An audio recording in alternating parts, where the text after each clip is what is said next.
ईश्वरस्यायुषं श्रीमते रामानुजाय नमः। जय శ్రీరామ్।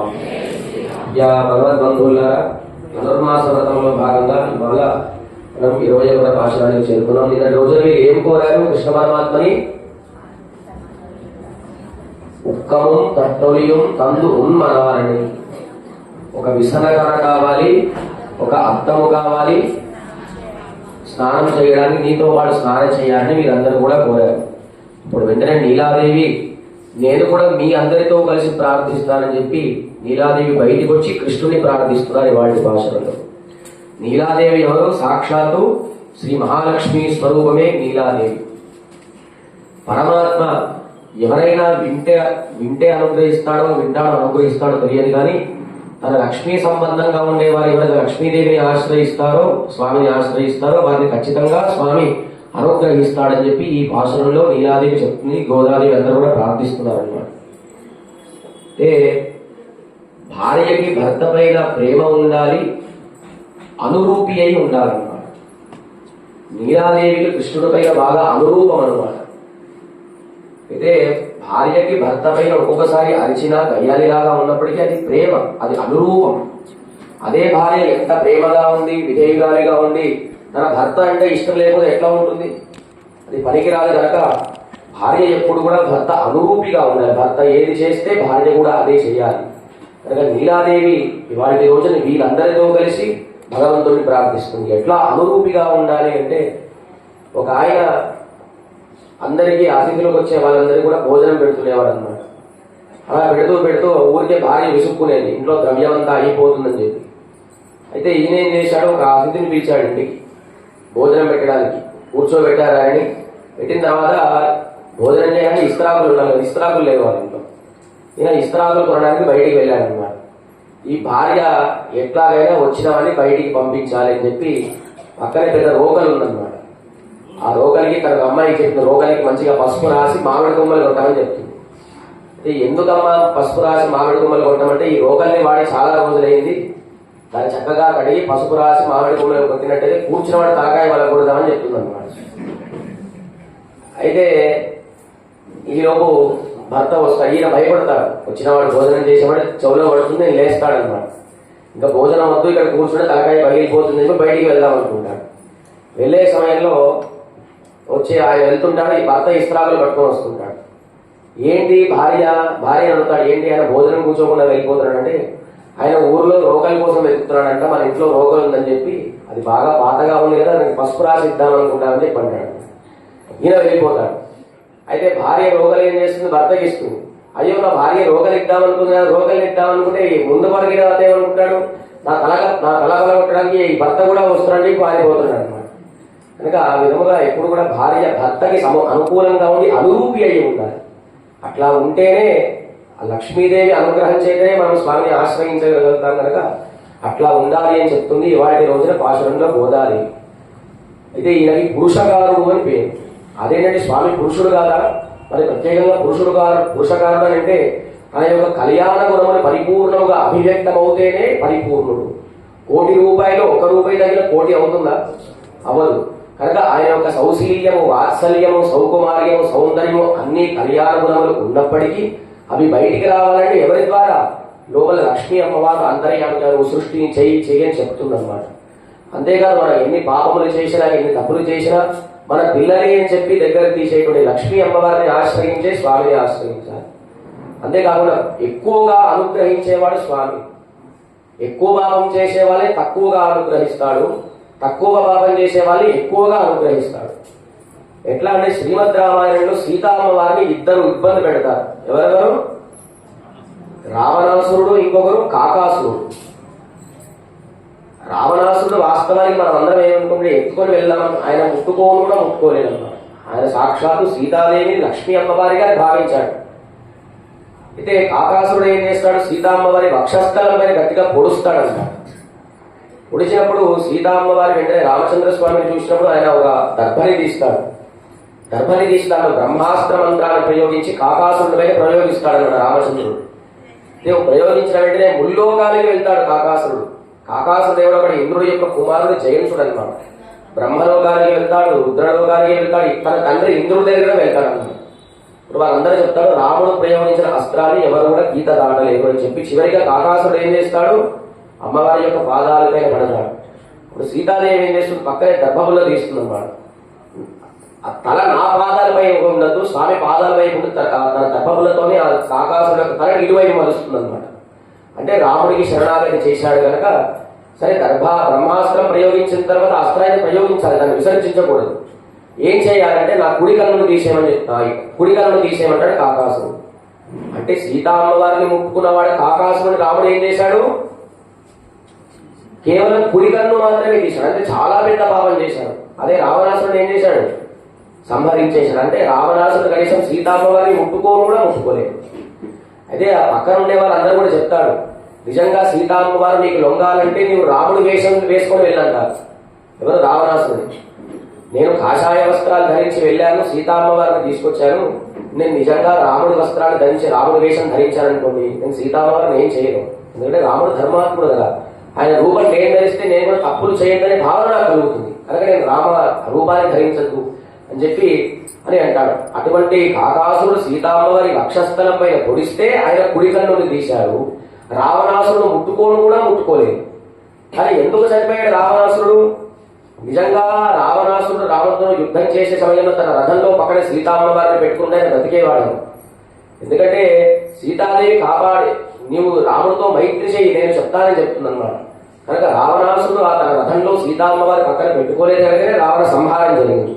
కనుక పెద్ద పాపం చేసిన వాడికి తక్కువ శిక్ష పడింది, తక్కువ పాపం చేసిన వాడికి పెద్ద శిక్ష పడింది అన్నమాట. కనుక ఇవాటి రోజున నీలాదేవి వీరితో బయటికి ఆశ్రయించి వీళ్ళు చేరి కృష్ణుని మంగళాశాసనం ఏ విధంగా పాడాలో ఆ గోష్ఠిలో చేరి ప్రార్థిస్తుందన్నమాట. ఇవాటి రోజున ఆచార్యుని ప్రార్థిస్తారు, శ్రీకృష్ణ పరమాత్మని కూడా ప్రార్థిస్తారన్నమాట. ఏత్త కలంగల్ ఎదిరిపొంగి నీ దళిప్ప మాత్తారే పాల్సొరయం వల్లల్ పెరుంబ సుక్కల్ ఆత్త పడైతాన్ మగనే అని కూడా. ఆ నందగోప భవనంలో గోశాలలో ఆవులు ఎట్లాగా ఉండేవంటే ఒక కుండ కింద పెట్టిన వెంటనే సముద్రంలాగా ఇట్లా మొత్తం పాల వర్షాన్ని కురిపించేవన్నమాట. అటువంటి గొప్ప గోసంపద పశు సంపద కలిగిన నందగోపని కుమారుడా అని అంటున్నారు. మొదటి పాసురంలో కూర్వేల్ కొడిందొడిన నందగోపన్ కుమారుడు, నాయకనాయ నిన్న నందగోపనయ కోయిల్క, అక్కడ నందగోపుని ప్రార్థించారు. ఉందు మనగలింత నోడాలతోల్వలియన్ నందగోపాల్, అక్కడ నందగోపుని ప్రార్థించారు.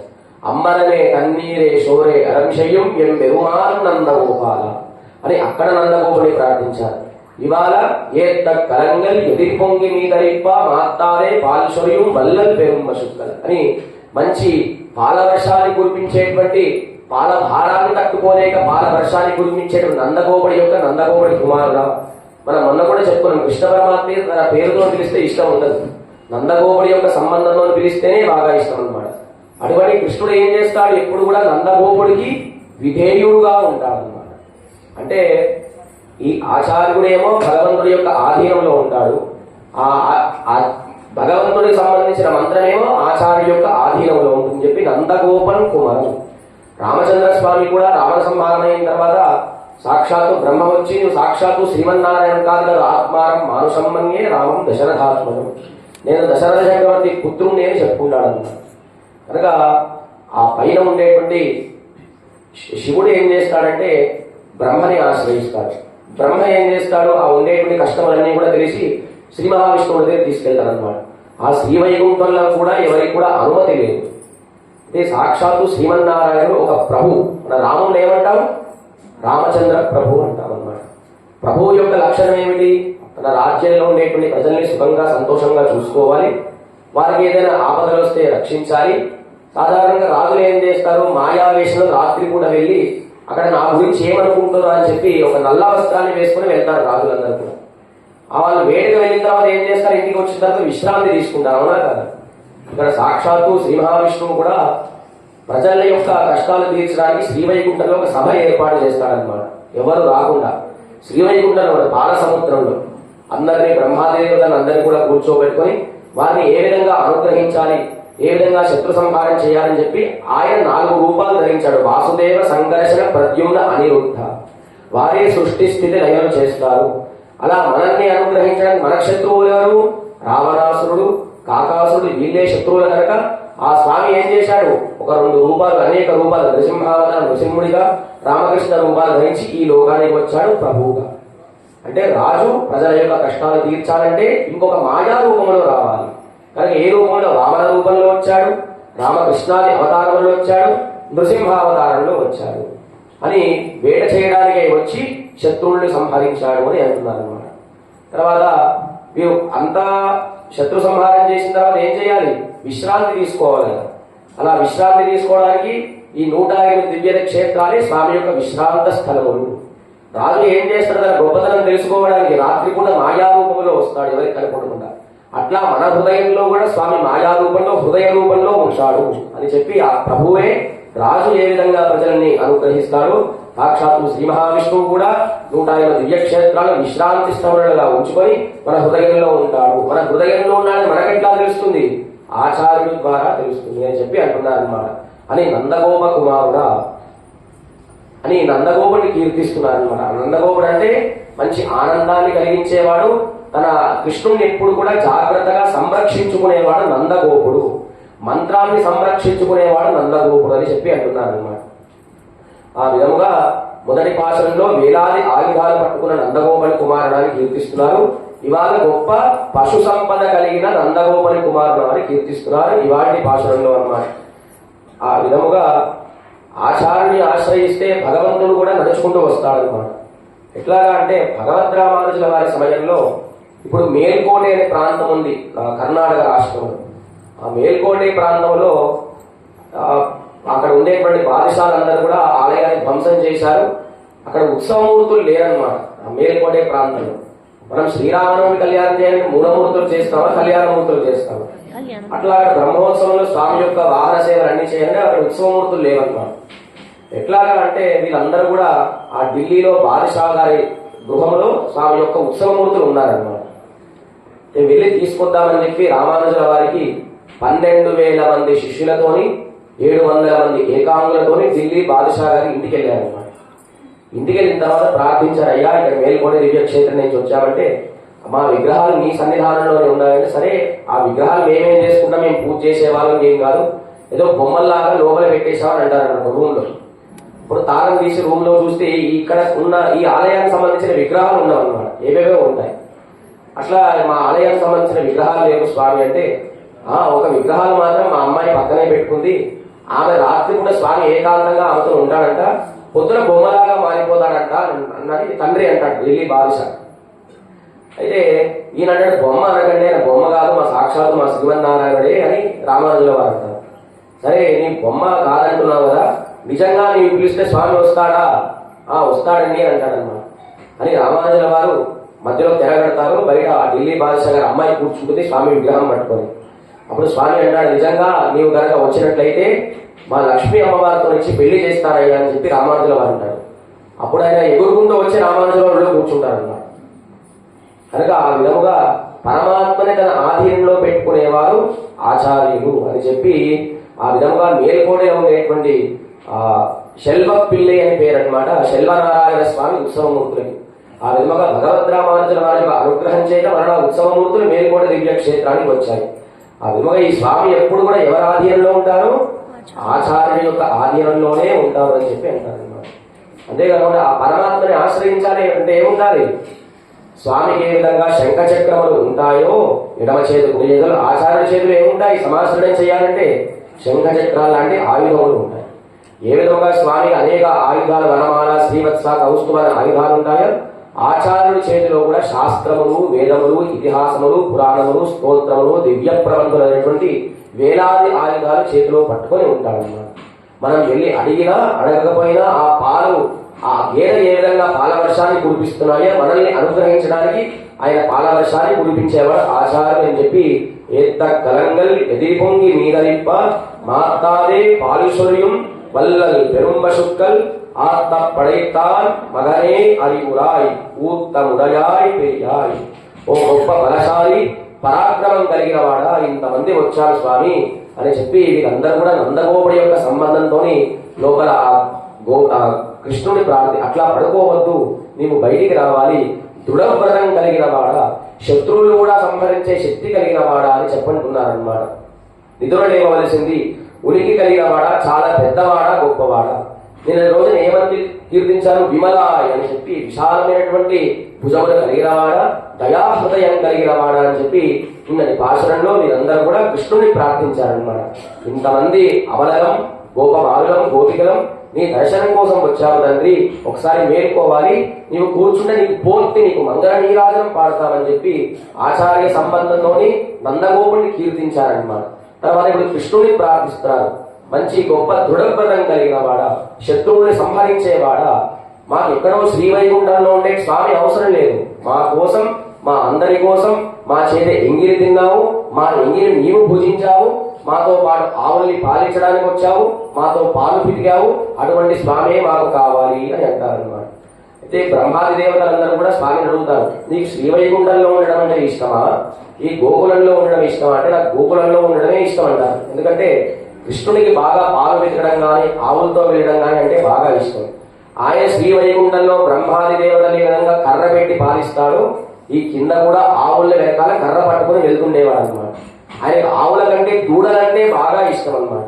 ఎందుకంటే దూడలు చాలా చిన్నపిల్లలుగా ఉంటాయి కనుక ఆ దూడలు మేత తినడానికి రాకపోతే ఈయన వంగి గడ్డి తినేవాడు, ఆ దూడలు పాలు తాగడానికి రాకపోతే ఈయన నదిలో 2 చేతులు చాచి నీళ్లు తాగేవాడు అనమాట. ఆ విధముగా గొప్ప పశు సంపద కలిగిన నందగోపుడి కుమారుడా విమలాయ అని చెప్పి ఇవాళ రోజున గొప్ప పశు సంపద కలిగిన వాడ, ఆ బ్రహ్మాది దేవతలు ఏ విధంగా అనుగ్రహిస్తావో మమ్మల్ని కూడా అదే విధంగా అనుగ్రహించు అని చెప్పి కేవలం నీ సంకల్ప మాత్రం చేతనే లేచి అనుగ్రహించు. ఏదో మేము పిలుస్తున్నామని చెప్పి లేవకు, నీ సంకల్పం చేత ఏ విధంగా బృందావనం ఇదపూర్వ విధంగా ముళ్ళతోనే ఉండేదో నీవు అక్కడికి వెళ్తానని సంకల్పం చేతే అదంతా కూడా చక్కటి పచ్చడి వాతావరణంగా మారిపోయింది స్వామి అని చెప్పి వీళ్ళందరూ కూడా కీర్తిస్తున్నారనమాట. ఊత్త ఉడగాయ్ పెరియాయ్ ఉలగిన్ తోత్త నిన్న సుడరే తుడరాయ్ అని చెప్పి ఒక గొప్ప తేజస్సాలి, గొప్ప తేజస్వరూపం గలవాడ, శత్రువులందరూ కూడా నీతో యుద్ధం చేద్దామని వస్తారు కానీ ఓడిపోయి నీ పాదారవిందములనే ఆశ్రయిస్తారు అని అంటారన్నమాట. అంతేకాకుండా అయితే దేవాసుర సంగ్రామం జరుగుతున్నప్పుడు స్వామి ఈ కాలనేమి అనేటువంటి కొన్ని రాక్షసులు వెనకాల వెంబడిస్తారనమాట. అప్పుడు వాళ్ళందరూ కూడా ప్రార్థిస్తారు, స్వామి ఎవరైనా పారిపోతుంటే యుద్ధం చేయవచ్చా అని వారు విష్ణుమూర్తిని ప్రార్థిస్తారు.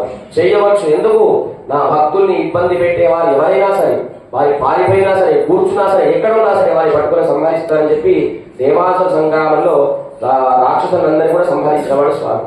అంతేకాకుండా నిజంగా కృష్ణ పరమాత్మకి పాండవులు అంటే ఇష్టమా అండి?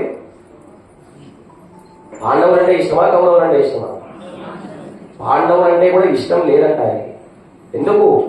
ద్రౌపదీదేవిని అవమానించిన దుశ్శాసుని ఏం చేయకుండా చేతులు కట్టుకున్న వాడు 5 భర్తలున్నా ఏమీ చేయలేకపోయారని చెప్పి కేవలం ద్రౌపది కోసమే యుద్ధం చేశాడు, పాండవులు ఏదో రక్షించడం కోసం కాదు. అంతమంది ఉన్నారు, మీరందరూ కూడా నా భక్తులే, అటువంటి నా భక్తురానికి ఆపద వస్తే మీరు ఏం చేయకుండా ఉన్నారు, చేతులు కట్టుకుని ఉన్నాడని చెప్పి కేవలం ద్రౌపదీదేవి కోసం ఆయన యుద్ధం చేశాడు, అందరినీ ఓడించాడు. అంతేకాకుండా ఈ భూదేవి వెళ్ళి ప్రార్థిస్తుంటుంది బ్రహ్మని, నా ఈ భూమండలంలో భారం ఎక్కువగా పెరిగిపోతుందంటే సాక్షాత్తు ఆ శ్రీమన్నారాయణ కృష్ణుడుగా వచ్చి పాండవులకి కౌరవులకి తానే యుద్ధం చేయించి అందరినీ నశింపజేసి ఈ కౌరవుల పక్షంలో 3 ఉంచాడు, పాండవుల పక్షంలో 5 నుంచి భూమికి భారాన్ని తగ్గించిన వాడు కృష్ణుడు కనుక. అంతేకాకుండా ఈ దేవకి యొక్క అక్కగారు కుంతీదేవి అన్నమాట. ఈ యుద్ధం అంతా, మహాభారత సంగ్రామం యుద్ధం అంతా అయిపోయిన తర్వాత ఈ కృష్ణుడు వెళ్ళి ప్రార్థిస్తాడు కుంతీదేవికి, అమ్మ యుద్ధం అంతా పూర్తయింది కదా, నేను ఇంకా వెళ్ళిపోతాను, నాకు 16,000 మంది భార్యలు ఉన్నారు, వారందరూ కూడా నా కోసం ఎదురు చూస్తున్నారంటే కుంతీదేవి అంటుంది, స్వామి నీవు రా, అయితే నీవు నన్ను అనుగ్రహించు స్వామి అని చెప్పి కుంతీదేవి కృష్ణుని ప్రార్థిస్తుంది. ఏమైనా అనుగ్రహించాలి, మాకు ఎప్పుడు కష్టాలు వచ్చేలాగా అనుగ్రహించని చెప్పి కుంతీదేవి కృష్ణుని ప్రార్థిస్తుంది అన్నమాట. అదేంటమ్మా ఇంత యుద్ధం జరిగింది, ఇప్పుడే కష్టములని పోయాయంటే కష్టములు వస్తేనే నీవు మరణం మాకు జ్ఞాపకం వస్తావు, కనుక నీవు మా దగ్గరికి రావాలంటే మాకు ఎప్పుడు కష్టములు వచ్చేలాగా అనుగ్రహించు. నేను చూసిన కృష్ణుడు ఎవరు, ఇప్పుడు కృష్ణుడు ఎవరు? దేవకీదేవి వసుదేవుడు చెరసాలలో ఉన్నప్పుడు కుంతీదేవి వెళ్తుందన్నమాట. అప్పుడు దేవకీదేవి చెప్తుంది ఆ కుంతీదేవికి, కృష్ణ పరమాత్మ బలానా చోట రహస్యముగా అక్కడ పెరుగుతున్నాడు మధురానగరంలో, వెళ్ళి చూసిరా అని చెప్తే అప్పుడు కృష్ణుడు ఏ విధంగా ఉన్నాడంటే యశోదాదేవి రోటి కట్టేసి గట్టిగా బెదిరిస్తుంది అన్నమాట. బ్రహ్మాండాన్ని పాలించేవాడు కృష్ణుడు. యశోదాదేవి ఒక్కసారి కళ్ళు ఎర్ర చేస్తే గజ గజ గజ వణికిపోయి ఏడుస్తున్నాడు అన్నమాట. అటువంటి కృష్ణుడు ఇంత యుద్ధం చేయించాడే అని చెప్పి ఒక్కసారి ఆశ్చర్యపోతుంది ఆ కుంతీదేవి. అంతేకాకుండా సాధారణంగా ఎవరైనా పల్లెటూరు నుంచి పట్టణానికి వెళ్తారు, కానీ ఈయన పట్టణం నుంచి పల్లెటూరుకు వచ్చాడన్నమాట. ఎట్లాగా అంటే అయోధ్య నగరంలో రాముణ్ణి అరణ్యానికి దింపుతాడు ఎవరు? సుమంత్రుడు. రథసారి ఎవరు? సుమంత్రుడు దింపుతాడన్నమాట. సుమంత్రుడు బాధ కలుగుతుంది, అయ్యో మా స్వామిని పట్టణం నుండి అరణ్యంలోకి దింపుతున్నానే, మరలా ఈ అరణ్య ప్రాంతం నుండి పట్టణంలోకి తీసుకురావాలని చెప్పి తర్వాతి అవతారంలో ఆయనే అక్రూరుడుగా అవతరించాడన్నమాట. అక్రూరుడు ఏం చేస్తాడు? పల్లె ప్రాంతంలో ఉన్న కృష్ణుని తీసుకురామని చెప్పి ఆ కంసుడు పంపిస్తాడు. అప్పుడు ఈ అక్రూరుడు ఏం చేస్తాడు? కృష్ణుని వెళ్ళి తీసుకొని వస్తాడనమాట ఈ పట్టణ ప్రాంతంలో. ఆ శ్రీమద్ రామాయణంలో సుమంత్రుడి ఇక్కడ అక్రూరుడిగా అవతరించాడని చెప్పి అంటున్నారనమాట. అంతేకాకుండా కృష్ణ పరమాత్మ ఒకసారి బాగా తలకాయ నొప్పి వచ్చిందనమాట కృష్ణుడికి. ఉత్తముడయా ఉలగిని తోత్తమైన సుడరే కూరడాయ్ మాతారునకు ఒలితొలైందున్ వాసంకన్. బ్రహ్మాది దేవతలుగా గర్వాన్ని అనగదొక్కినవాడా, ఇంద్రాది దేవతలు రాజ్యాన్నిచ్చి వారే నీపైన యుద్ధానికి వస్తే వారు కూడా నిన్ను పాదాల నిందలను ఆశ్రయించేలాగా చేసిన వాడా అని చెప్పి కీర్తిస్తున్నారు అనమాట. ఆత్తారు వందు ఉన్నాడు పరియువా పోలే పోత్యాం వందు ముగిరిందేలో మాత్తారు ఉనైక్కు వరైదొలింది వాసంకన్ అని చెప్పి అంటున్నారు. కృష్ణ పరమాత్మ పడుకున్నాడు కదా, ఒకసారి కృష్ణుడికి బాగా తలకాయ నొప్పి వచ్చిందనమాట. తలకాయ నొప్పి వస్తే తలకు ఒక పెద్ద గుడ్డ కట్టుకున్నాడు. కట్టుకుంటే వెంటనే నారద మహానుడు వచ్చాడు. స్వామి బాగా తలనొప్పి వస్తుంది కదా, ఏమైనా ఔషధాలు తీసుకురావాలా అంటాడు. సరే తీసుకొస్తానని అక్కడ ఇక్కడ తిరుగుతాడన్నమాట. ఎన్ని మందులు వేసినా కృష్ణుడికి తలనొప్పి తగ్గకపోతే ఆయన అంటాడు, నా భార్య ఉన్నారు కదా, ఆ భార్య యొక్క పాదధూళి తీసుకొని వచ్చి నా శిరస్సు పైన పెట్టమన్నాడు. అయితే నారదుడు వెళ్తాడు. ఎవరైనా భార్య పాదధూళి భర్తకి ఇస్తుందండి? అందరూ కాస్త ఏదో వద్దన్నాడు. సత్యభాగం మాత్రం కళ్ళెర చేసింది, నారదాన్ని విమానం మొదలు కొడతాను, నా పాదధూళి నా భర్తకి ఇవ్వడమే అని చెప్పి అంటుందన్నమాట. ఆయన వెంటనే భయపడి వచ్చేస్తాడు. అయితే ఇక్కడ కాదయ్యా, బృందావనానికి గోకులానికి వెళ్ళు, అక్కడ గోపికలకు చెప్పు వారి యొక్క పాదధూళిని తీసుకొని రమ్మని చెప్పి అంటారన్నమాట. సరే అదేంటి స్వామి, మీరు శ్రీకృష్ణ పరమాత్మ అఖిలాండకోడి బ్రహ్మాండ నాయకుడు, ఈ సృష్టిని సృష్టించిన వారే మీరు వాళ్ళ పాదధూళి పెట్టుకోవడం ఏమిటి అని అంటాడు. వెళ్తాడు. వెళ్ళిన తర్వాత ఆ గోపికలందరినీ కూడా అడుగుతాడు నారదుడు. వాళ్ళు ఒక్క క్షణం ఆలోచించకుండా మా కృష్ణుడు తలకాయ నొప్పి వచ్చిందా, మా పాదధూళి తగిలితే ఆయన తలనొప్పి తగ్గిపోతుందని చెప్పి 5 లక్షల మంది గోపికలు ఆ కింద మట్టిని ఇచ్చారనమాట. ఒక బస్తా మట్టిని మోయడమే కష్టము, అటువంటి 5 లక్షల మంది మట్టిని తీస్తే ఎట్లా ఉంటుంది? ఈయన తలపైన పెట్టుకున్నాడు. తలపైన పెట్టుకున్న వెంటనే కృష్ణుడి యొక్క తలనొప్పి తగ్గిపోయింది అనమాట. ఎందుకంటే నారదుడు కూడా తెలియజేశాడు, నాకంటే నా భక్తుల యొక్క పాదధూళియే గొప్పది అని చెప్పి. ఈయన మూట పట్టుకెళ్ళిన తర్వాత కృష్ణుడు హాయిగా ఉయ్యాల్లో ఊగుతున్నాడు అనమాట. అదేంటి స్వామి, నీ కోసం 5 లక్షల మంది గోపికల యొక్క పాదధూళి తీసుకొచ్చానే, నీవు మట్టి పెట్టుకుంటావంటే ఇదేంటి అని అంటున్నారు అనమాట. నీకు బుద్ధి కలిగించడం కోసమే నారదా అని చెప్పి. ఎవరైతే భాగవతోత్తులు ముందు వెళ్తుంటారో వారి వెనకాల స్వామి ఎప్పుడు నడుస్తూనే ఉంటారన్నమాట. అందుకనే కొన్ని ప్రాంతములలో ఎవరైనా పెద్దవాళ్ళు నడిస్తే వాళ్ళ యొక్క పాదాలు మట్టికి నమస్కారం చేస్తారు, ఎందుకంటే వారి వెనకాల స్వామి వెళ్తూనే ఉంటాడని చెప్పి. ఆ విధముగా ఏ విధముగా గోపికల యొక్క పాదధూళి తగిలితే తలనొప్పి తగిలిపోయిన కృష్ణ పరమాత్మని నీవు మా కోసం శత్రువుల్ని సంహరించవలసిన అవసరం లేదు, మేమందరం నీకోసం ఏం చేశాం, పూర్తి మంగళ నీరాజనం పాడడం కోసం వచ్చాం స్వామి. నీ నిద్రా సౌందర్యం, నీ నేత్ర సౌందర్యం, నీ శరీర సౌందర్యం, నీ పాద సౌందర్యం చూడడానికి ఎంతమంది వచ్చాము, 5 లక్షల మంది గోపికలు వచ్చాము. మా కోసం మాతోనే ఉండి మా ఎంగిల్ని తిన్నావు, మాతో కొట్టించుకున్నావు, దండించుకున్నావు, బుద్ధించుకున్నావు. సాధారణంగా బ్రహ్మాది దేవతలను కూడా ఆశ్చర్యపోయాడు, ఇదేంటి నా ఎంగిలి భోజనం చేస్తున్నాడని చెప్పి. వారి ఎంగిలి పెట్టినా ఎందుకు స్వీకరించాడంటే వాళ్ళు ప్రేమగా పెట్టారు కదా. శబరి ఏం చేస్తుంది, ఎంగిలి పళ్ళని ఇచ్చింది, అయినా స్వీకరిస్తాడు. ఎందుకు? ప్రేమగా ఇచ్చాడు కనుక. ఆ విధంగా మా అందరినీ అనుగ్రహించడం కోసం నీవు రావాలి, మేలుకోవాలి స్వామి అని చెప్పి శత్రువుని సంహరించే వాళ్ళందరూ కూడా, శత్రువులు కూడా నీ సింహాసనం కింద వచ్చి నిన్ను ఆశ్రయించే దశలో ఉన్నారు స్వామి. పాండవ దూతగా, ఆశ్రిత వాత్సల్యుడుగా, ఆశ్రిత వ్యామోహుడిగా ఉన్నవా స్వామి అని చెప్పి అంటారు.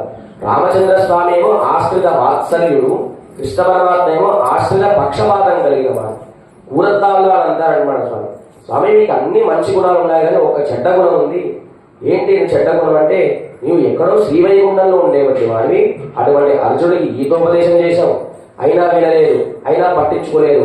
అటువంటి వాడి రథంలో నీవు కూర్చొని వాడితో తొక్కించుకున్నావు, వాడు ఎట్లా చెప్తే అట్లా నిలిచావు, ఏంటి స్వామి ఇంత చెడ్డ గుణం అని చెప్పి కూరతాల్వాలంటారు అనమాట.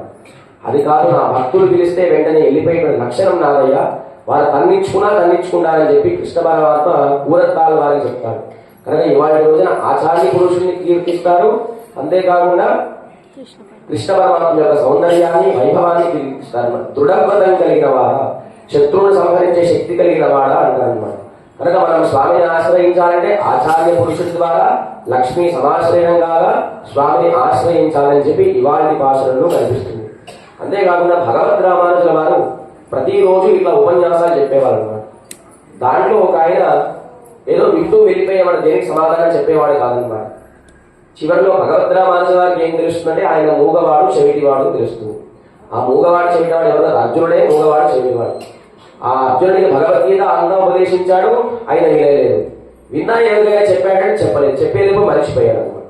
ఇట్లా భగవద్ రామానుజుల వారు ఏం చేశారంటే తన అత్యంత ప్రియ శిష్యుడు కూరత్తాల్వారు అనమాట. ఆ కూరత్తాల్వారికి చెప్పి అక్కడ ఆయన ఉన్నాడు కదా, ఆయన తీసుకొని రమ్మంటాడు. తీసుకొని రమ్మన్న తర్వాత కూరత్తాల్వారు నేను బయటికి వెళ్ళిపోమంటాడు రామానుజుల వారు. అప్పుడు కూరత్తాల్వారు ఆశ్చర్యపోతారన్నమాట. నేను ఎప్పుడూ స్వామికి దగ్గరగా ఉండేవాడిని, స్వామికి అత్యంత సన్నిహితుడిని, నన్నే బయటికి వెళ్ళిపోమన్నానంటే ఏదో ఉంది అని అనుకుంటాడు. ఆయన ఒకసారి తలిపేసేస్తాడు, మూగవాడు చెవిటివాడి రూమ్లోకి తీసుకెళ్లి రామానుజుల వారు తలిపేసేస్తాడు. సాక్షాత్తు రామానుజుల వారు ఎవరు? ఆదిశేషుడి యొక్క అవతారం కనుక ఒక్కసారి ఆయన రామానుజుల వారు ఆ మూగవాడి యొక్క కాళ్ళు చేతులు పట్టుకుని ఆయన పాదాల మీద పెట్టుకుంటాడు అనమాట. ఒక్కసారి తల పైకెత్తుతాడు, ఎత్తితే ఆదిశేషుడి యొక్క అవతారం కనిపిస్తుంది. అయితే పక్కన బయట నుంచి ఆయన కూరత్తాల్వాన్ ఆ రంధ్రంలో నుంచి చూస్తాడు.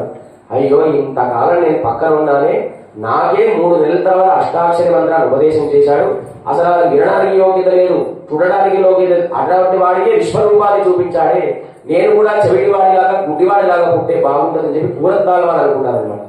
కనుక మనం వెళ్ళి ప్రార్థించినా ప్రార్థించకపోయినా ఆ గురువు యొక్క పరిపూర్ణ అనుగ్రహం ఉంటే పరమాత్మ యొక్క కళ్యాణ గుణములు పరిపూర్ణంగా అభియుక్తం అవుతాయని చెప్పి భగవద్ రామానుజుల వారు నిరూపించారు ఈ సన్నివేశం ద్వారా. ఇవాటి భాషణంలో దివ్యక్షేత్రం తిరుక్కన్నమంగై. ఏం క్షేత్రం అండి? తిరుక్కన్నమంగై. అక్కడ ఉండేటువంటి స్వామిని అందరూ కూడా ప్రార్థిద్దాము. ఓం కన్నామంగై పురేశాయ అభిషేకవల్లీ సమేతాయ భక్తవత్సలాయ నమః. ఓం కన్నామంగై పురేశాయ అభిషేకవల్లీ సమేతాయ భక్తవత్సలాయ నమః. ఆండాల్ దివ్య తిరువడిగలే. జై శ్రీరామ్.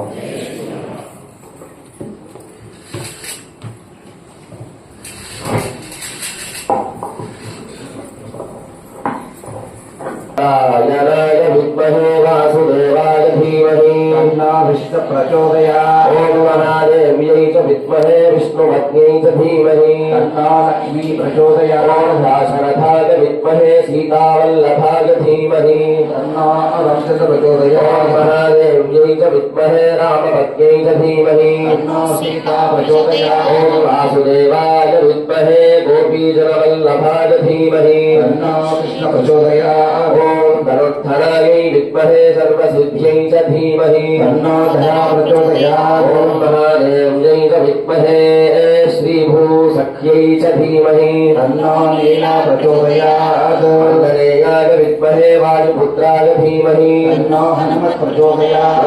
शरदरन्दभोस्तु देव्याः आनन्दरन्दभोस्तु सरितरुणः शिरुहारे वन्दुं नैषेवित् உன்பொத்தாமடியே போற்றும் பொருள்கேளாய் எத்தம்மே துண்டும் குலத்தில் பிறந்து நீ குற்றேவரங்களை கொல்லாமல் போகாது.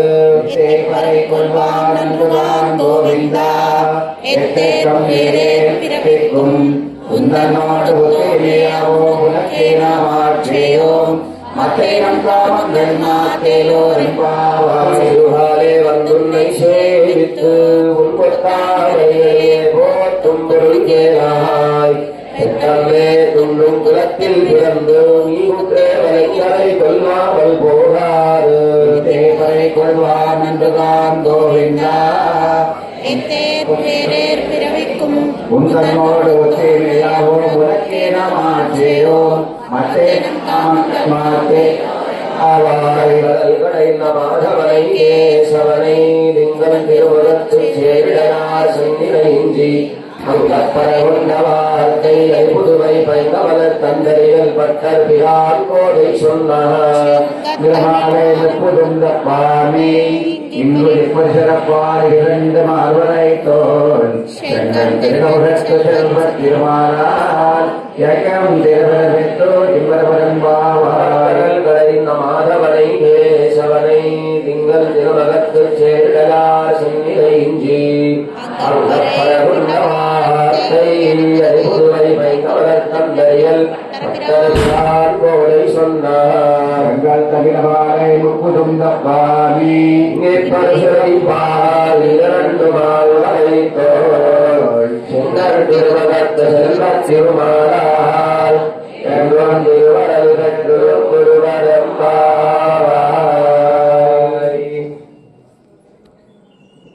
ఇవాళ భాషలలో ఆచార్య యొక్క వైభవాన్ని ఆ కృష్ణ పరమాత్మ యొక్క వైభవాన్ని ఇవాళ భాషలలో గోపికలు వివరించారన్నమాట.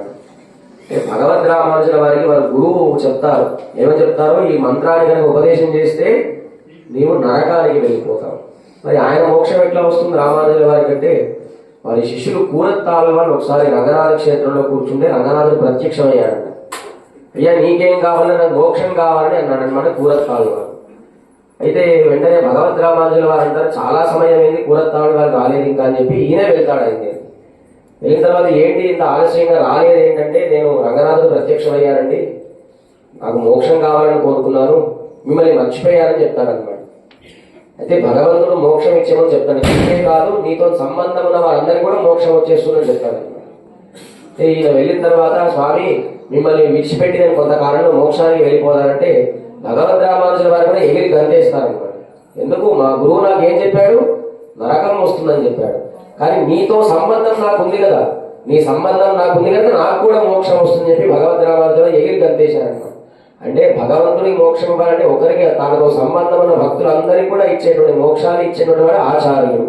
అటువంటి వారి ద్వారానే స్వామిని ఆశ్రయించాలి అని చెప్పి వాటి రోజున నీలాదేవితో కూడి వీళ్ళందరూ కూడా లోపల కృష్ణ పరమాత్మని మేలుకొల్పారు. దేనికోసం వెళ్ళారు? పోతి నీకు మంగళ పాడడం కోసం మేము వచ్చాము స్వామి అని చెప్పి వీళ్ళందరూ కూడా పాడారు. కనుక అందరూ కూడా లోపల స్వామిని ఆచార్య స్వరూపంగా నందగోపడి కుమారుడా కృష్ణుని భావించి మంగళ నీరాజనాన్ని పాడండి. ஏத்தக்கலங்கள் பொங்கி நீதளிப்பா ஆத்தாதே ஆசொரியும் வல்லல் பெரும் பசுக்கள் ஆத்தப்படை தூராய் தமிழராய்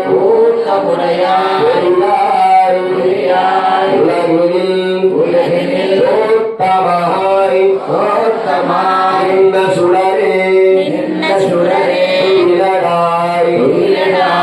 ஆத்தாருனக்கு ஒலி தொலைந்து வாசற்கண் ஆத்தாரு வந்து உன்னடி பனையுமா போலே ஓத்தியாம் வந்தோம் விழுந்தேலோரெம்பாவாய் ஏத்தக்கலங்கள் எதிர் பொங்கி மீதளிப்பா ஆத்தாரே ஆள் சொரியும் வல்லல் பெரும் பசுக்கள் ஆத்தப்படைத்தால் மகனே அறிவுராய் ஊத்தமுடையாய் பிரியாய் உலகினில் ஓத்தமாய் என்ன சுடரே குயிலடாய் ஆத்தாருனக்கு ஒலி தொலைந்து வாசற்கண் ஆத்தாது வந்து பொன்னடி பனியுமா போலே போத்தியாம் வந்தோ விருந்தேனோடெம்பாவாய்